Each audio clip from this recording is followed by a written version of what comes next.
أعوذ بالله من الشيطان الرجيم.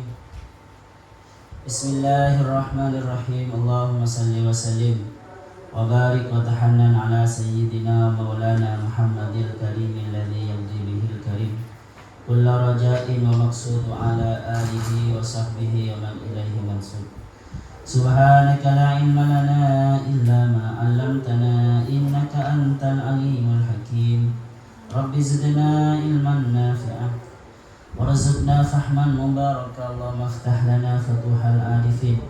اللهم ارزقنا فهم النبيين وحفظ المرسلين وإلهام الملائكة المقربين. اللهم فقهنا في الدين وعلمنا التأويل وارزقنا من لدنك علما وحكمة واجعلنا من العالمين العاملين المخلصين الصديقين برحمتك يا أرحم الراحمين.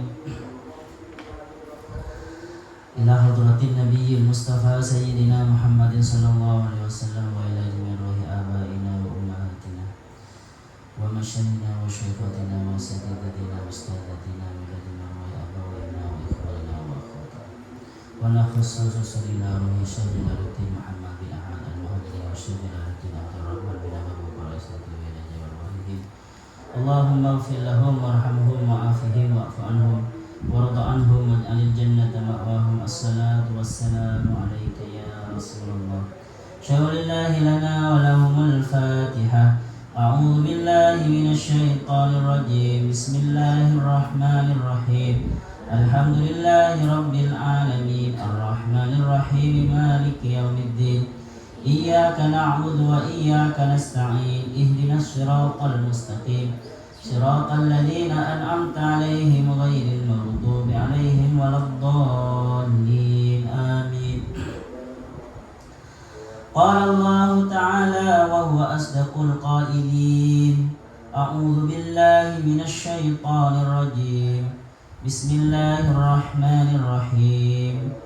ومن الناس من يشري نفسه ابتغاء مرضات الله والله رؤوف بالعباد. يا أيها الذين آمنوا ادخلوا في السلم كافة ولا تتبعوا خطوات الشيطان إنه لكم عدو مبين.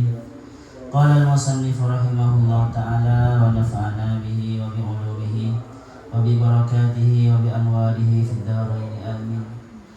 Waminan nasi, dan itu sebagian dari manusia. Man, adapun orang, yasri yang membeli atau yang menjual, yabi'u yang membeli atau yang menjual. Nafsahu pada diri sendiri nyaman, pada diri nyaman. Ai maksudnya yubadziluha menukar siapa manha kepada nafsahu fi ta'atillahi ta'ala di dalam taat kepada Allah Subhanahu wa taala. Ibtigha'ah karena mengharap, tolaban.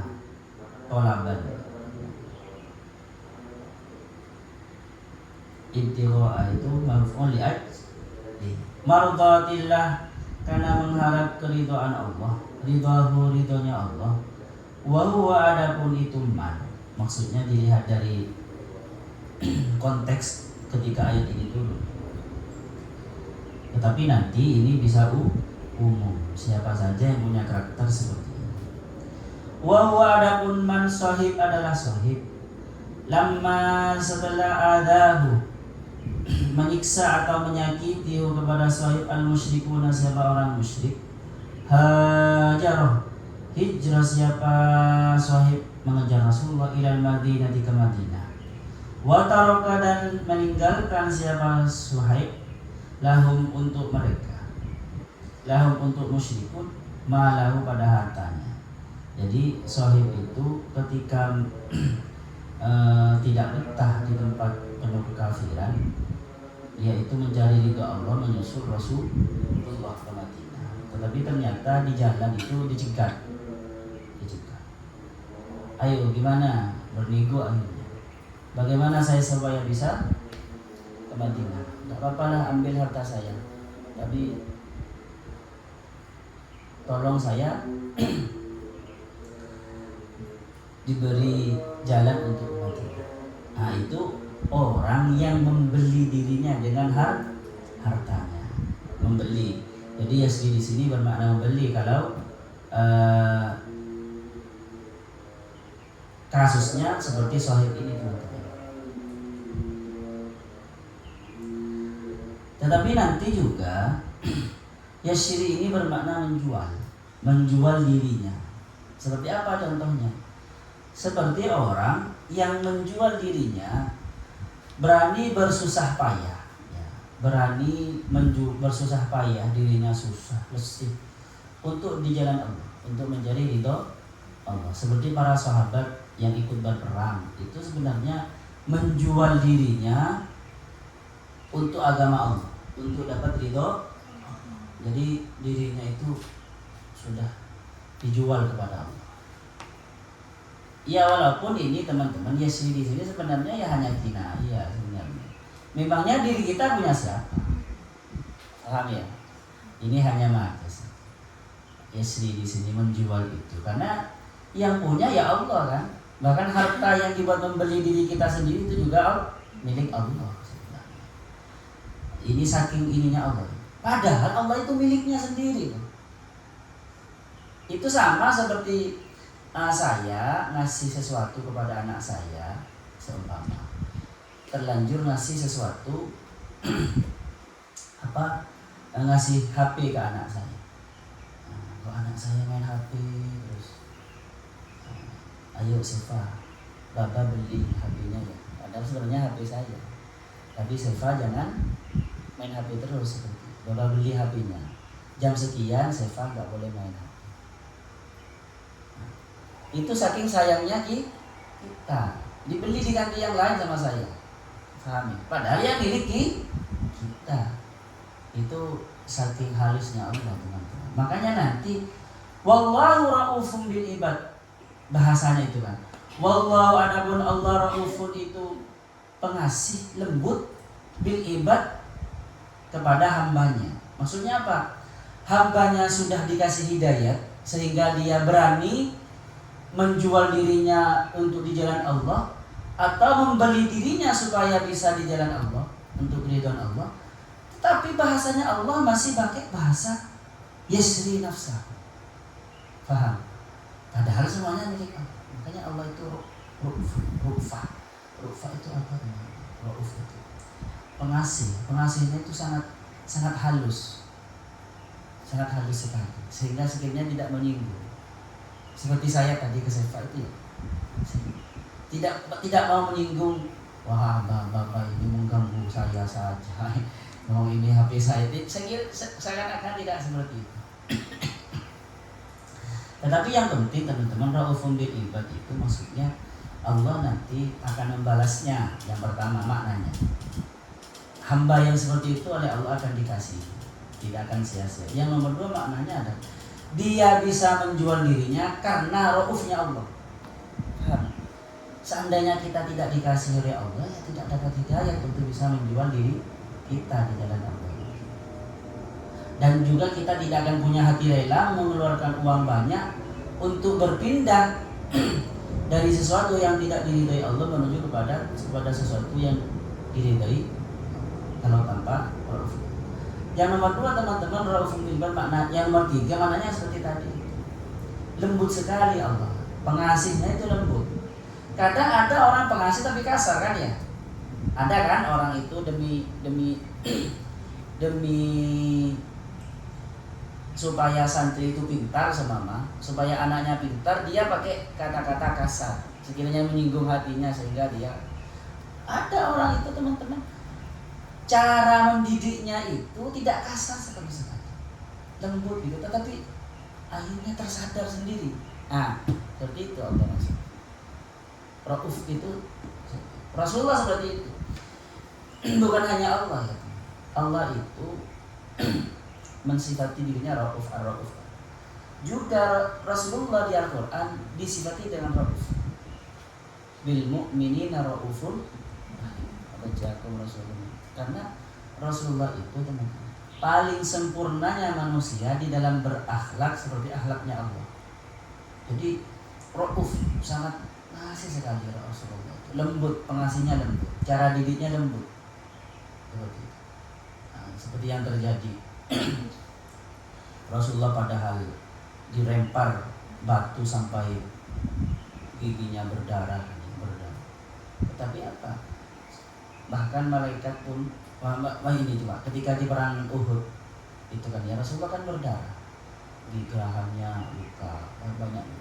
Itu Rasulullah lebih memilih ketika berperang itu sambil repot menampung darahnya supaya nggak jatuh ke bumi. Ini sebagai riwayat, nggak tahu saya apa tidak. Setelah ditanya kenapa kok masih repot menampung darahnya supaya nggak jatuh ke bumi, karena semua makhluk Allah yang ada di Gunung Uhud itu, para malaikatnya juga semacam memberi ultimatum kepada orang kafir. Hanya Rasulullah yang tahu.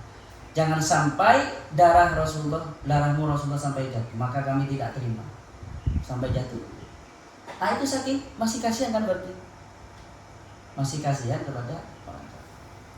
Karena Rasulullah kan ketika ditanya kenapa kau masih seperti itu, saya ini datang sebagai Nabi yang pengasih, bukan Nabi yang tukang anak atau mendoakan jelek, mengharap. Jadi yang diharapkan Nabi itu supaya orang masuk Islam, bukan orang mati. Kalah tidak.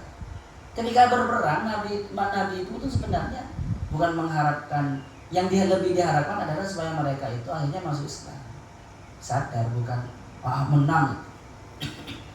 Karena kalau menang dan mereka mati, hanya mereka mati dalam keadaan tidak Islam. Kan ya? Kan Rasulullah kasihan ini seperti itu. Nah, ini namanya Rauf. Rasulullah itu Rauf juga. Haitsu arsyadahum sekiranya arsyadahum memberi petunjuk siapa Allahum kepada mereka lima untuk sesuatu fihi di dalam itu adapun keriduan Allah. Jadi Allah itu, Raufnya Allah itu ternampak ketika mereka berani rela menjual dirinya untuk Allah. Jadi sebenarnya teman-teman harus kita rasakan. Kita ini kan benar mencari ilmu itu menjual diri kita sebenarnya di jalan Allah kan ya. Jadi kita bercapek-capek itu sebenarnya menjual diri kita untuk keriduan Allah, mencari ridho Allah. Kita capek-capek sholat tarawih panjang, padahal yang nggak panjang. 30 menit selesai semua, mulai dari Isya sampai tarawih 30. Kalian kita main HP berapa? Bisa 3 jam nggak kerasa. Kan katanya menurut survei orang itu setelah adanya gadget itu ya, tidurnya tambah malam karena nggak kerasa. Tambah malam karena main HP. Yang biasa jam 9 yang dulu tidur bisa jam 12 jam 1. Menjual untuk Allah mana. Tapi ya bercapek-capek itu sebenarnya termasuk menjual diri kita untuk di jalan Allah. Kalau bercapek-capek mencari ilmu, bercapek-capek beribadah, kalian mana? Kapan kita menjual diri kita?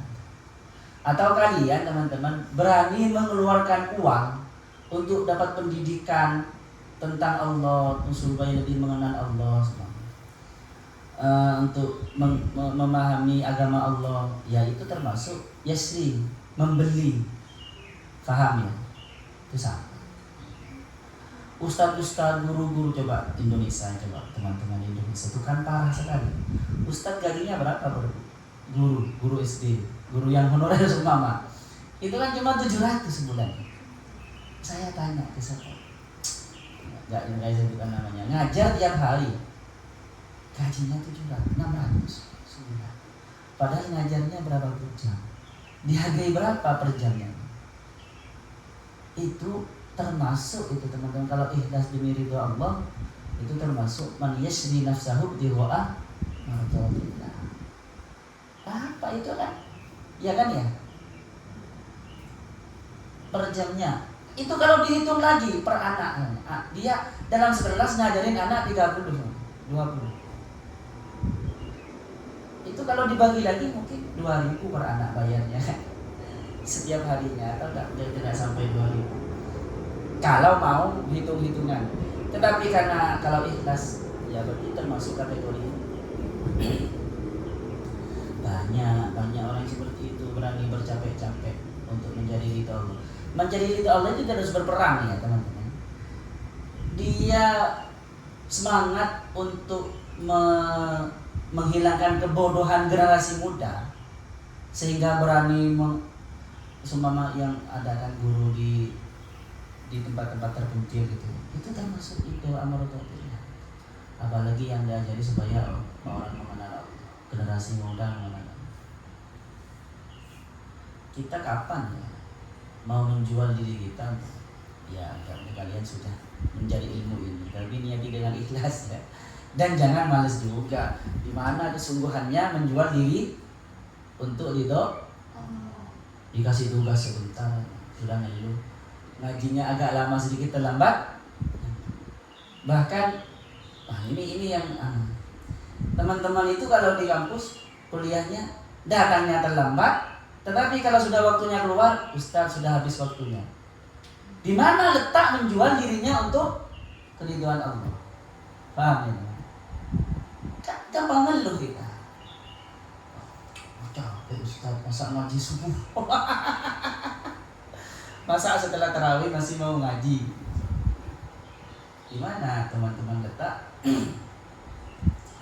menjual diri kita untuk bisa bercapek-capek untuk mencari ridha Allah? Jauh kita, jauh dengan mereka ya, dengan orang-orang dengan orang-orang yang sekarang, jangankan dengan orang yang dulu, dengan orang-orang yang sekarang yang ada di pesantren, ketika bulan puasa sampai hatam 3 kitab, pagi langsung ngaji, nanti malamnya sampai jam 12 ngaji untuk menambah ilmu supaya ya jauh gitu.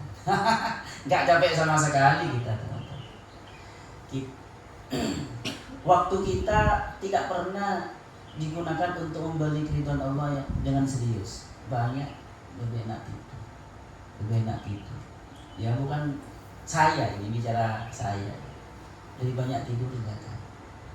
Bahkan dibelikan waktu kita itu, diri kita malah dijual untuk sesuatu yang maksiat, yang sia-sia. Oke. Menyumbang ke masjid semua itu termasuk mayasri. Tetapi ya, itu pakai iman, bukan pakai jiwa. Dulu banyak yang seperti itu teman-teman di masa Rasulullah itu, karena banyak orang Islam yang oleh orang musyrik, oleh orang kafir itu ditawan, sehingga dia berani membayar dengan minta tolong kepada keluarganya dulu pinjam untuk menebus dirinya. Itu berarti termasuk mayasi nafsahu tiroa mardatillah. Ini kembali lagi saya supaya kalian utuh yang memahami dari ayat-ayat dari awal itu. Jadi manusia itu yang pertama adalah faminan nasi may yaqulu rabbana atina fid dunya wa ma lahu fil akhirati min khalaq. Ada manusia itu iman kepada Allah, dia minta kepada Allah sebenarnya, tetapi orientasinya masih dunia saja. Ya, tetapi iman kepada Allah. Kelompok manusia ada yang seperti itu. Ada kelompok manusia itu teman-teman, dia orientasinya imbang ya. Ini yang imbang ya. Antara dunia dan akhirat. Ini menurut saya yang bagus seperti itu memang. Karena gini teman-teman, istilah surga dibeli dengan kesusahan itu tidak terlalu pas juga. Masuklah kalian dengan bersusah-susah, dengan sesuatu yang tidak nikmat, itu tidak pas. Yang benar itu adalah masuklah kalian ke surga dengan surganya Allah di bumi. Apa maksudnya? Kita harus berjuang bagaimana kita itu masuk surga akhirat dengan surganya Allah di bumi juga. Apa surganya Allah di bumi? Bagaimana supaya karakter kita ini sudah ada di karakter ketika beribadah merasa nikmat. Paham ya? Ketika ma'rifat kepada Allah ketika beribadah itu benar-benar sambung dengan Allah. Jadi itu masuk surga dengan surganya Allah. Yaitu surga apa? Surga nikmat di dunia. Faham? Amin. Atau yang tadi itu teman-teman, kita masuk surga, masuklah surga dengan surganya Allah. Dengan masuk surga di dunia, masuklah surga dengan masuk surga dunia. Apa? Ya kita berusaha supaya ini dari segi yang lain ya. Punya uang banyak, terus menyumbang. Dia sudah maksudnya teman-teman kaya, surga di dunia, dan untuk membeli surga dia imbang ini. Makanya doanya, Rabbana atina fid dunya hasanah wa fil akhirati hasanah wa qina adzabannar. Wa qina adzabannar-nya ini maksudnya di dunia dan di akhirat.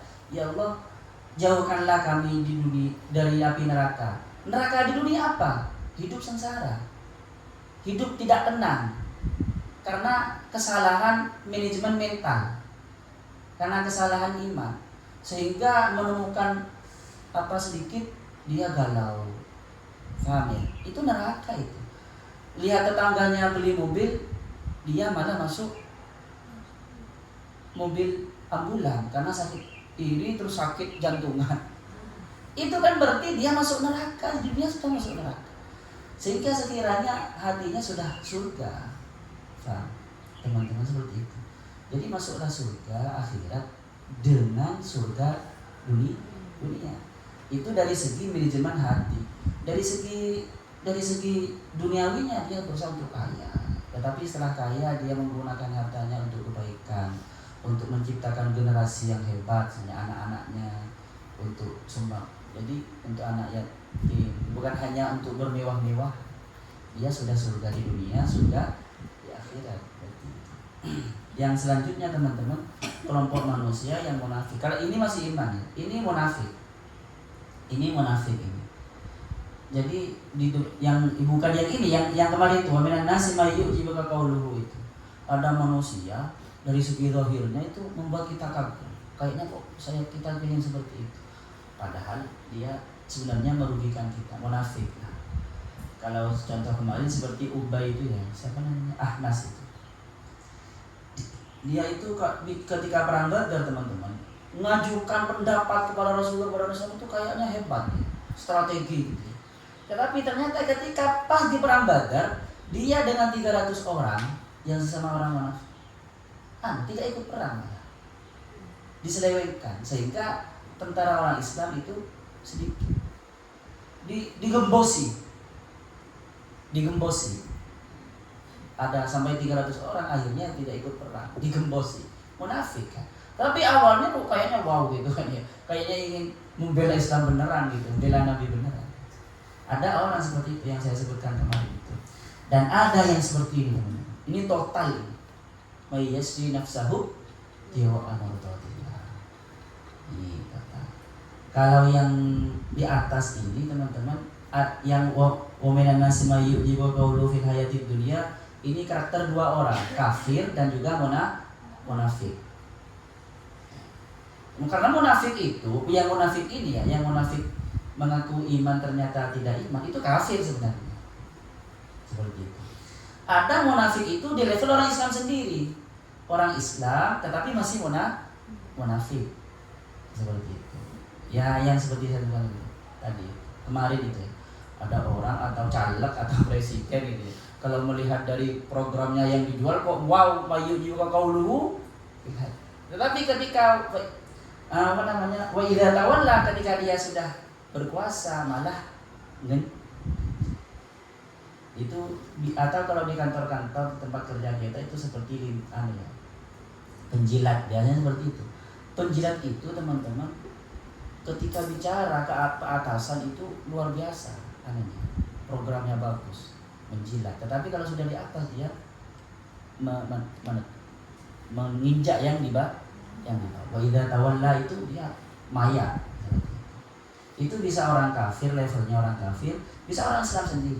Yang ini, yang waminan nasi mayyu'jibuka, dan ada yang manusia seperti ini. Ini bisa orang miskin, bisa juga orang kaya yang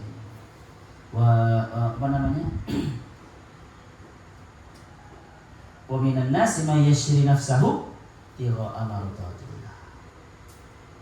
Kita ini berani berlapar-lapar dalam puasa, sebenarnya mayasri nafsahu tigha'a mardatillah. Ya. Tapi kita kan nggak pernah lapar. Sahurnya banyak gitu kan ya. Padahal yang diinginkan itu kan puasa itu apa? Karena gini di hadis Nabi itu, inna syaitana yajri majrad dami yajri min ibni adam majrad dami. Sesungguhnya setan mengalir di dalam manusia itu mengikuti aliran darah. Kata Rasulullah, fatayyiku majarihi bilju. Maka sempitkanlah jalannya yang ada di tubuh kita itu dengan lapar. Makanya disuruh puasa kan ya. Kenapa kok setan di bulan Ramadan dibelenggu? Ya karena setan nafsu itu dibelenggu dengan lapar. Ya kalau masih tetap kenyang ya tetap teman-teman. Masih semangat rasanya. Masih semangat untuk berdebat, bermusuhan. Kalau berarti belum membeli diri kita, menjual diri kita kepada Allah.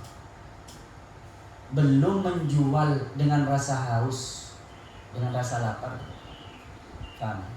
Padahal sebenarnya untuk kebaikan kita melapar-lapar diri itu sebenarnya kembali kepada ruh, karena ruh itu tidak makan, tidak minum. Jadi kita itu bagaimana menjadi orang yang spiritualis, yang ruhi istilahnya. Kalau menjadi manusia yang ruhi, ya tembus pandangannya teman-teman, malakuti samawat tembus.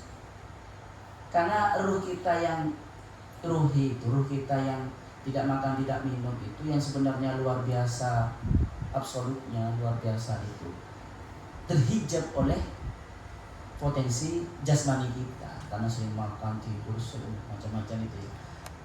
Akhirnya terhijab, tumpul itu potensi ruhiyah kita. Maka disuruh puasa. Puasanya kalau masih kenyang berarti belum mayasri nafsahu tigha'a mardatillah. Kalau masih kenyang ya nggak apa-apa sih kenyang, tapi levelnya masih level orang awam gitu ya.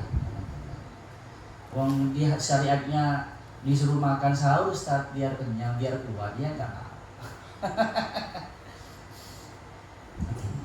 Tapi masih berarti levelnya masih rendah. Ya untuk mahasiswa yang penting ya nggak apa-apa lah, yang penting kuat supaya kuat kuliah, supaya kuat belajar. Tapi sebenarnya teman-teman, seandainya lapar pun ya, benar-benar lapar, tetap bisa kok. Tetap bisa kuat. Makanya ini contohnya ya, tukang itu yang paling muda nggak pernah kuat puasa. Tapi yang tua itu walaupun sangat panas, bekerja sangat panas, hujan, itu kuat puasa. Karena memang sudah berniat. Padahal kerjanya kan. Oke lah, sampai di sini. Ada pertanyaan? Satu ayat, alhamdulillah. Sallallahu wa yanfa'na ma'alimna yu'allimuna ma'alamna. Rabbana anfa'na bima 'allamtana, Rabbi 'allimna alladhi yanfa'una, Rabbi faqihna wa faqih ahlana wa qarabati lana fid. Rabbana anfa'na bima 'allamtana, Rabbi 'allimna alladhi yanfa'una, Rabbi faqihna wa faqih ahlana wa qarabati lana fi dinina. Rabbana anfa'na bima 'allamtana, Rabbi 'allimna alladhi yanfa'una, Rabbi faqihna wa faqih ahlana wa qarabati lana fi dinina. Subhanallah.